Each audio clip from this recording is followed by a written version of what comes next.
Hi, this is Chico Resch. You are listening to the Let's Go Devils podcast on the Primetime Radio Network.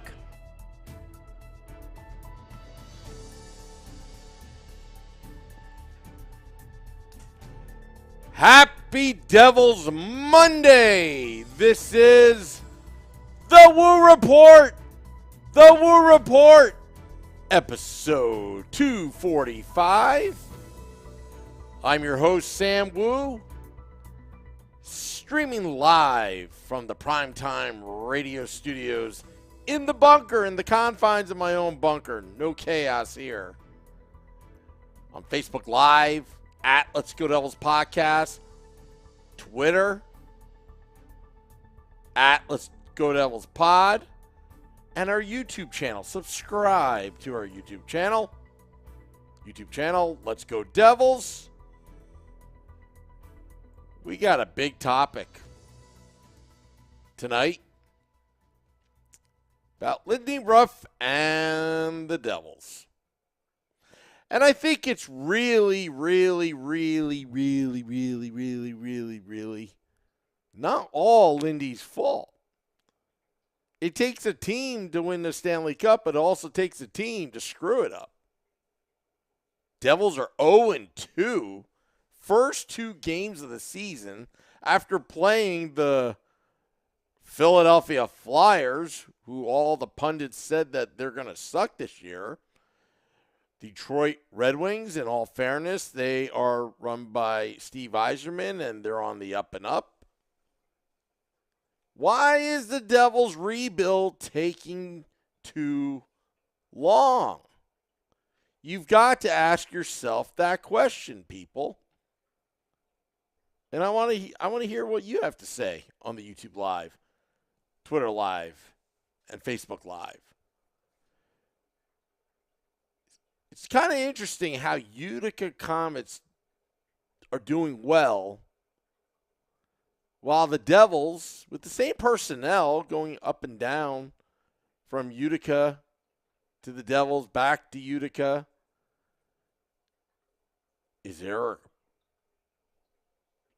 Are they doing something different? Is it because of the age where Utica is more development, whereas the Devils is, at the big time? Too many young players on the roster? Could it be that? I don't think so. But I really don't think it's all Lindy Ruff. But I think Lindy Ruff is the figurehead that's going to get all the blame. I think there's plenty of blame to go around. Just to name a few, the obvious, Lindy Ruff's to blame. The players are to blame. The coaching staff is to blame. 0-2. Tom Fitzgerald should get some of the blame. And again, when we're talking about blaming, we're not talking about pointing fingers at, you go fire yourselves because you stink. No. That's not what we're talking about. We're trying to figure out what is the real underlying problem. I have some ideas what they can do, Lindy Ruff and the Devils, to kind of turn things around. Start getting on a winning streak. Start building that confidence. And we talked about this yesterday on the Let's Go Devils podcast, Sunday edition.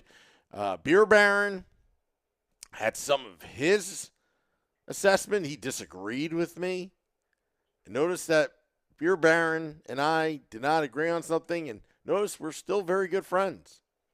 And that's what we do here on the Let's Go Devils podcast and Woo Report. We want to hear your ideas. Happy Devils Monday to you, Mike Rossi, on the Facebook Live. I see Big Steve Engel saying the system sucks. Let's start with that.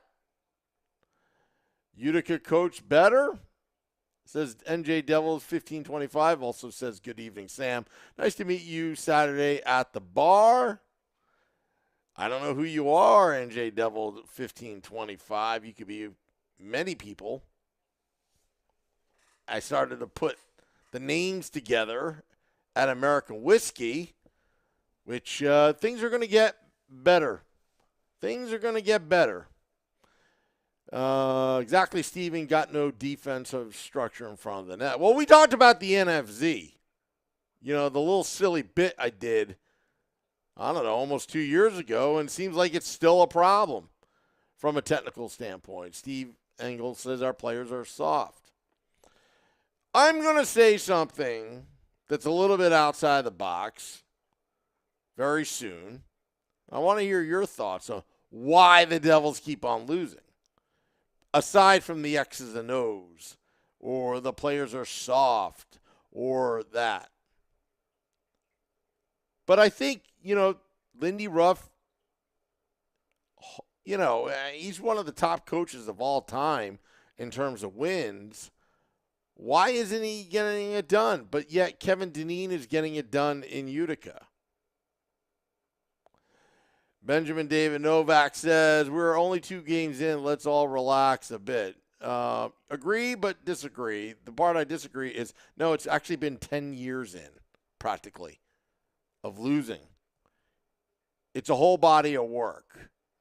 Devils management, the guy that takes a helicopter to the game on the helipad above the rock, they can't really expect us to just be patient and be patient like the t-shirt behind me says. Just be patient. Matt Freudenberger says when you're constantly changing lives, you can't build any chemistry. At the same time, you can make the argument that, which I think should have been more done in preseason, is that, you don't want to be a one-dimensional player. You should be a player that can play on any line. You can make that argument as well. But I agree with you for the most part that, changing up, when you've got nothing, why don't you stick with something instead of just making some radical changes with the lines? I'm all about experimenting. I'm all about thinking outside the box. I get what Lindy Ruff's doing, but you got to get off to a fast start. You got to start padding the points if you want any chance of making up that 37-point deficit of not making the playoffs. You've got to do better than that, Lindy. And I'm a big Lindy Ruff supporter. I've stuck with him. I'm still sticking with him. But I did make a comment that Beer Baron disagreed with. Again, still friends. See, we can agree to disagree. We're still friends. He still texts me. But I just felt that he was literally the only coach that can coach in 2023. Why? Because do you really think another coach can really come in here and fix this mess that quickly? The answer is no. And Lindy's kind of, in some ways, the sacrificial lamb. This is probably going to be his last season. Maybe a lot sooner than we all thought it would be. Let him run out his contract. But I give it a 5% chance that he can turn it around. And I hope he does. He's definitely a person that has the capability of adjusting and turning things around. But I think it's more of a culture thing. And Beer Baron touched on it, but yesterday on the Let's Go Devils podcast, making references to the New York Football Giants and even the Jets, the New York Football Jets, that, culture changing coach can really make a huge difference. And that's true. But I also think, and now I'm going to get into a little bit of controversial where you're going to say, woo, what the hell are you talking about? You don't know anything about hockey. So listen up. I think the players themselves, as much as I love them, as much as I think they're talented, I think they are too coddled by the New Jersey Devils organization, by management. I think they are way too coddled. The softball questions, before this year, it was all softball questions from reporters. Nobody could ask a tough question. And sometimes it's human nature to kind of believe in your own press release. kind of believe that things are better. And some of the questions that were asked, like, are you feeling the pressure of all the losing? Are you blah, blah, blah, blah, blah? Like really softball questions. And I think the players are coddled. Now, I'm old school. I grew up the way I was raised in New Jersey.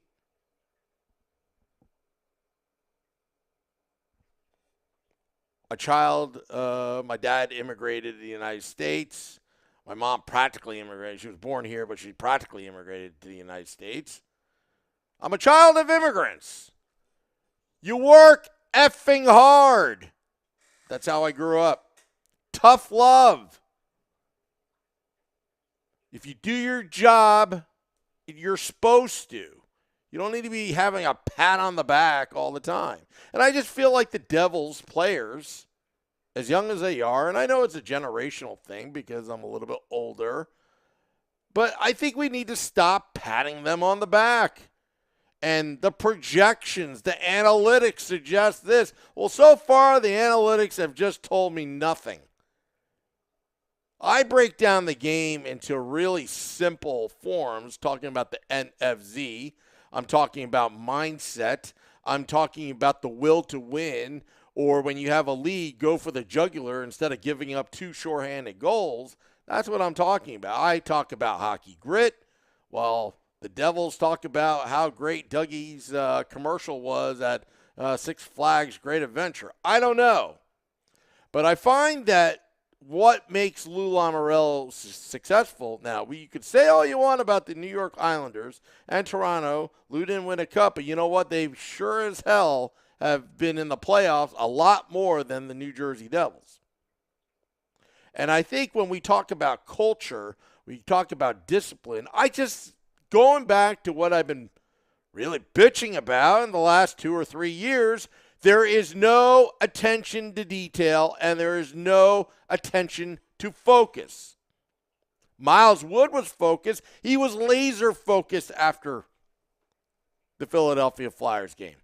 Laser focus. Saying that he's tired of being on a bad team. And then he had to kind of backtrack and kind of apologize for that. You should not apologize for that, Miles. You are telling what we call the truth. This is a bad team. They are a talented team, but they are a bad team because they can't focus and they can't be on the same page, which is why the team sucks right now. Giving up 5 goals, first game, second game, another 5 goals. Whether it's an empty netter or not, it is not relevant to what I'm about to say. I've said this many times, that there is a lack of focus and a lack of attention to what we call winning. The steps to take, the habits, the good habits that you take to win a hockey game. It all starts with each player. And it takes a team and critical mass to put that together. And that's where that team chemistry comes. The Devils have hired some motivational guy that's supposedly like the PhD of motivation. Well, how's that working out so far in the first 2 games? You know, it's a lot of hype. It's a lot of coddling. And it's a culture of really making excuses. There's so many excuses. Where do we begin? Because of COVID, injuries, our goaltending's bad, which remember, I remind you that I was very concerned last summer when Tom Fitzgerald, who I do like, when Tom Fitzgerald said, or not really Tom Fitzgerald, but people around the Devils saying that we're 1 goaltender away. Do you really believe that now? Mackenzie Blackwood and Vanacek both giving up as many goals they have in the first 2 games? I'm not saying the season's lost, folks, but I'm seeing the pattern over and over and over again. And this is why instead of attacking the players and Lindy and all that, it all starts from above. Even above Tom Fitzgerald. It starts with this stupid ownership group that they do not know what they're doing. They are so out of touch with reality. They don't understand the New Jersey Devils fans. So that's why we get blanketed with these quote-unquote focus group meetings and these phone calls and surveys and email surveys from the team because they don't understand you, the New Jersey Devils. Getting a little bit off topic here, but it is on topic because the question at hand on this Woo Report, episode 245, is, can Lindy Ruff and the Devils turn it around? The answer is yes. How do they do it? Step one. If I were Lindy Ruff, I would just tell them to get off of social media. Tell the Devils marketing team, till we start winning, you can come back in this locker room. All right? I don't think it's a coincidence last season, without Jack Hughes, that the team started 8-5-3, and everybody started feeling good about themselves, and then they distract us with the jersey. And then the wheels came off, and the team sucked, and then the injuries happened, blah, blah, blah, blah, blah. We can make every excuse in the book, but it takes an entire organization from the players to the coaches to the vendors, the janitor, throughout the entire building. It is a total team concept. I believe in you, the New Jersey Devils fan, the seventh skater on the ice. And as the seventh skater on opening night at Prudential Center, guess what happened, folks? You let the Devils team, management, and ownership know that you were not happy. It wasn't just fire Lindy Ruff, fire Lindy chants, really directed towards Lindy. It was really directed towards everybody that's involved that have really need a reality check of really how good this team is. They've got the talent. They've got all the pieces here. I believe that. I think Tom Fitzgerald has done a good job of that. But the problem is we need to stop coddling these players, and it's either put up or shut up. Just like when they traded Pavel Zacha. Just like when they traded Ty Smith. You got to hold the players accountable. Which, by the way, Ty Smith is playing for Wilkes-Barre against the Utica Comets. Nico Dawes, from what I've saw, is doing pretty well. I think Nico Dawes is a great goaltender. But I don't think Shesterkin can hold this team together if he was on the New Jersey Devils. I just don't think so. I think there's a bigger issue than just analytics, players, coaching, all that stuff. I think it's been around for a long time, and it first started when Jeff Vanderbeek, unfortunately, had to sell the team to Harris Blitzer Sports Entertainment. Now, nobody wants to hear what I have to say. I'm sure this would piss off the Devils when I say this, but honestly, these guys don't know how to win. But coincidentally enough, it's amazing how David Blitzer's Cleveland Guardians is on the fringe end for all you Devils-Yankees fans beating your team, potentially. I don't know. But they don't know how to win. They know how to make money, but they don't know how to win. And what do fans care about? They care about winning. That's our vested interest in this team, the time and energy. Even what we do on this podcast, we put a lot of emphasis on wanting to win. And it's not that hard, folks. It's really not that hard. Why the Devils don't get it, I don't know. But I just don't think there is a lack. I think there's just a lack of focus on what really counts. And you know what? Maybe instead of all this marketing hoopla, softball questions, how about we just take a timeout here and just win? I'm all about marketing. Trust me. I'm all about the Devils making big bucks. But right now, you got yourself a problem. We all go to the Prudential Center to see the Devils win. We don't go there to be like, watching award-winning videos on the Jumbotron. Although that is fun, but it's only fun when you're winning. Larry, thank you for joining the YouTube Live. Just remember to subscribe to our channel. Let's go Devils. Larry says, I don't think Lindy can lose too many more games in a row before management makes a change. Yeah, I'm giving him till probably the end of the week at this point.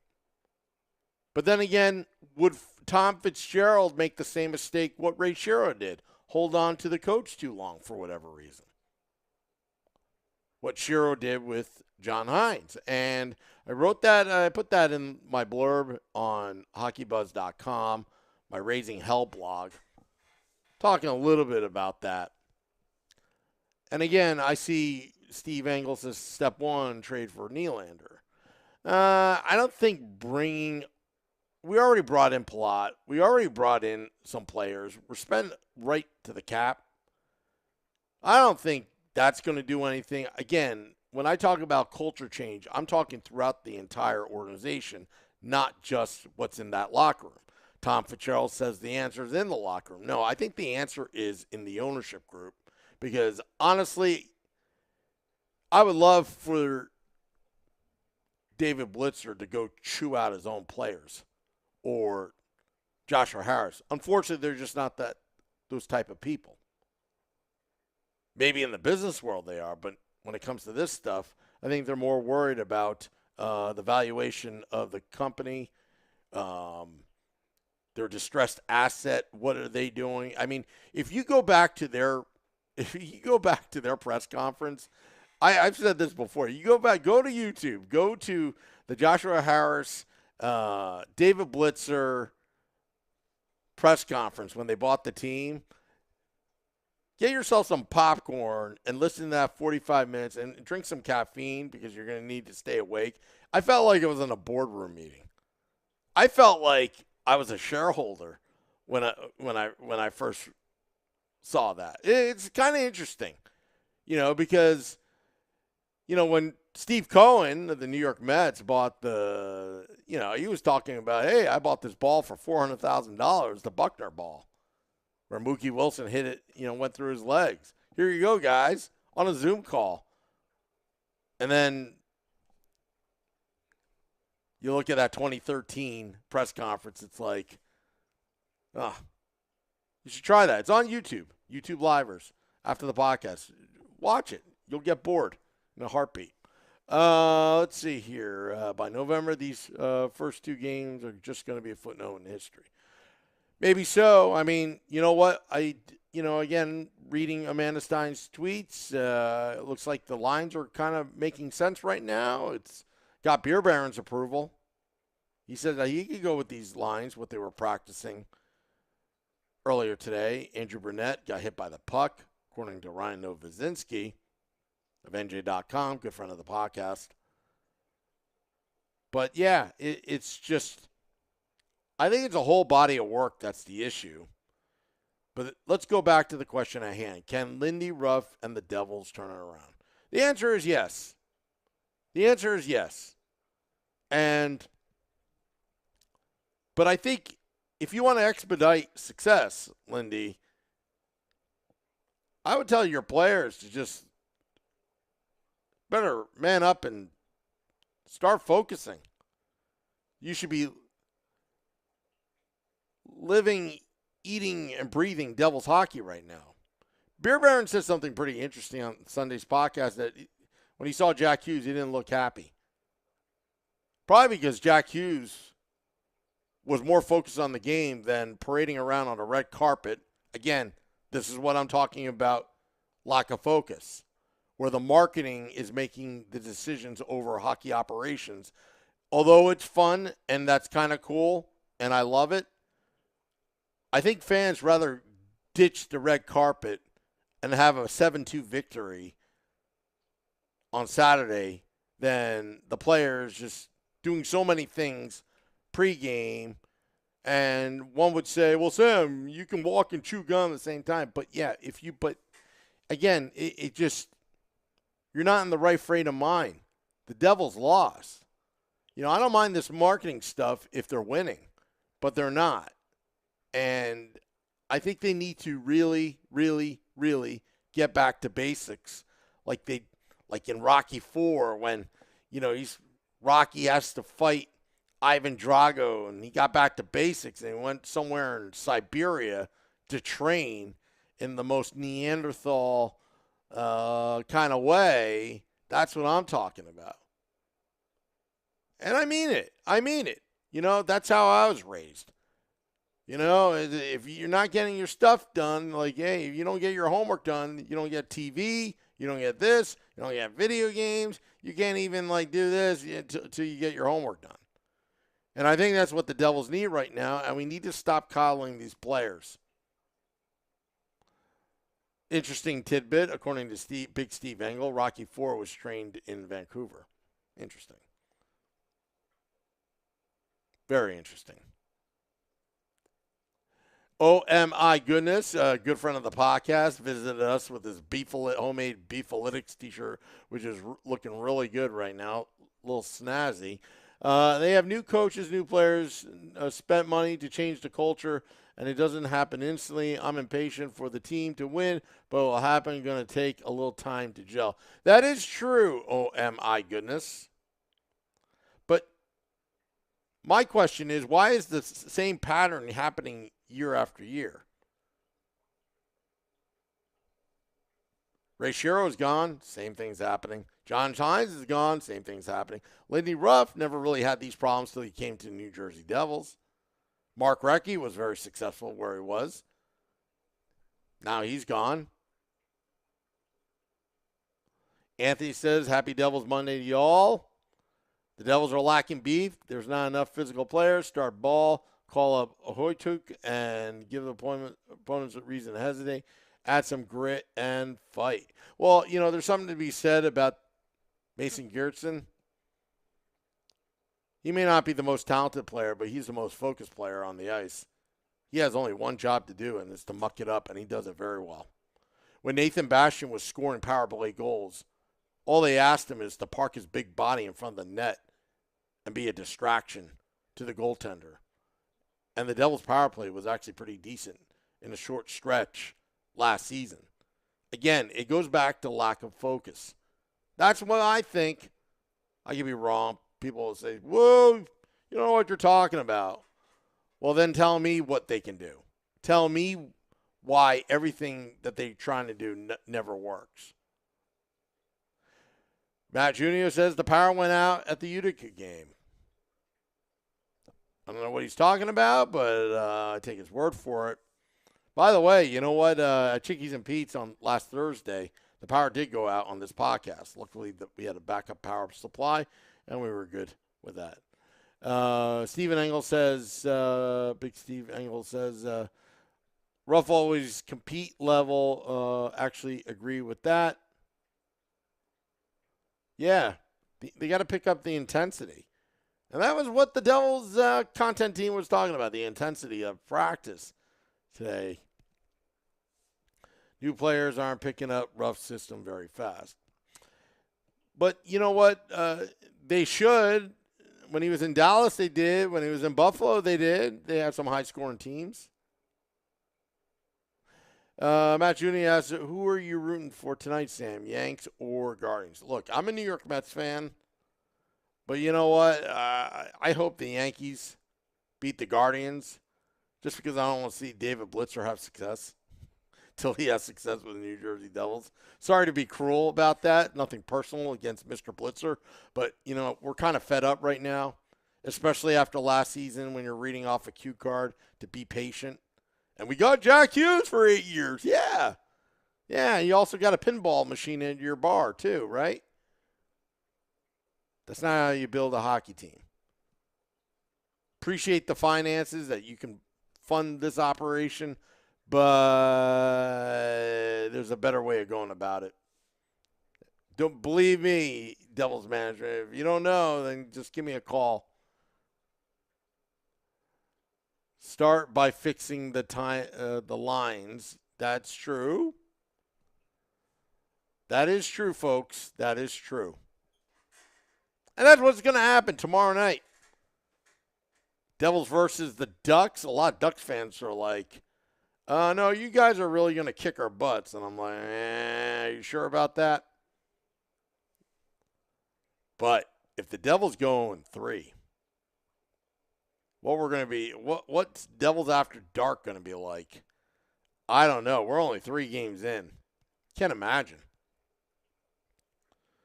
I don't care if they lose 1-0. A loss is a loss. A loss is a loss. Game Day Live and Devils After Dark will be done at the Primetime Radio Studios at the Bunker tomorrow. All those going to the game, go visit our friends at American Whiskey, 51 Edison Place, across the street from Prudential Center, Devil's Den, and right next to Championship Plaza. And we're working on doing more events at American Whiskey. Tentatively, we are scheduled for November 12th, trying to link up with Brat Pack's group. It should be a fun atmosphere. We're working out the logistics right now. And also, who wants to win a free tickets to tomorrow, courtesy of JB Architectural? Surprise! Let me read the email from John. I've got 4 tickets to give away in the 100 section. So anybody wants free tickets, better answer this question. You can email me at sam@primetimeradio.com. sam@primetimeradio.com. If you want tickets, answer this question. And first come, first serve. In the order I receive it. And if your answer is right, I will confirm it to let you know you won 2 tickets, because there's going to be 2 winners, 2 tickets apiece. And the emails will be personally emailed to you by John of JB Architectural. Now I got to think of a question, a trivia question. First come, first serve. Who wore number 88? Kevin Ball right now. But who is the first person or first New Jersey Devil and first person to wear number 88? First person in the NHL to wear number 88 and the first New Jersey Devil to wear number 88.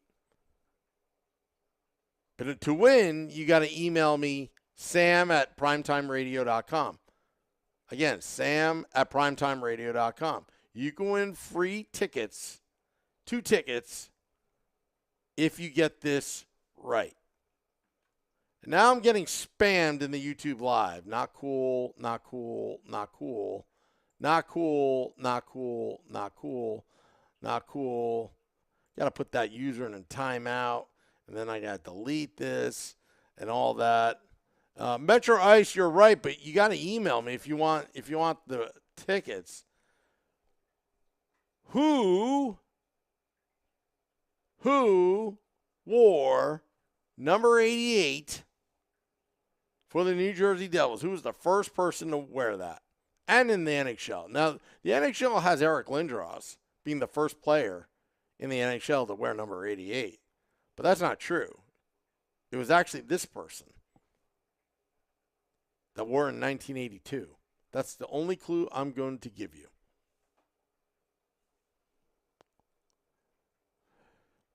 Well, as emails are filing in, all right, well, we got Phil. He got it right. Congratulations, Phil, and also Choppa. The first two emails that came in, you got it right. Both of you have won 2 tickets to tomorrow night's game, courtesy of JB Architectural. And thank you very much. Just email me your first and last name and your email address where your Ticketmaster is associated with, and you are going to the game tomorrow night against the Anaheim Ducks. And before you go, also, if you don't email me that information, it'll go to the next person. Let's get it done. And also, before you go to the games, just stop by American Whiskey. That's the new official home bar of the Let's Go Devils podcast. We're working something out. Probably November 12th is going to be our next event. Also, save the date, December 9th. December 9th, I believe. We're looking to do something with Vinny Parisi on that Friday night in December, and then I think it's December 9th at American Whiskey outside of Madison Square Garden before the Devils Rangers. So we're going to work on some things right now. But Choppa and Phil, congratulations on winning 2 tickets each to tomorrow night's game. Just send me your email address and your first and last name, and John of JB Architectural will send the tickets to you. JB Architectural and all your architecture needs. Building a home, need a nice refresh design, JB Architectural. Contact them then. And if you don't know where to find them, just email me, Sam at Primetime Radio, and I'll tell you where to get to John. All right, well, thank you very much. Thank you all those participating in the Woo Report. I got to get over to football primetime real soon. And, yeah, great to talk to you folks. Thank you all those that came out to American Whiskey and Chickies and Pete's last Thursday. We're going to have more live events, folks. It was good to see you folks because, you know, doing this podcast is a labor of love. We didn't realize how much you guys like our podcast. It's a must-win tomorrow, says Kyle of YouTube Live. Absolutely. Absolutely.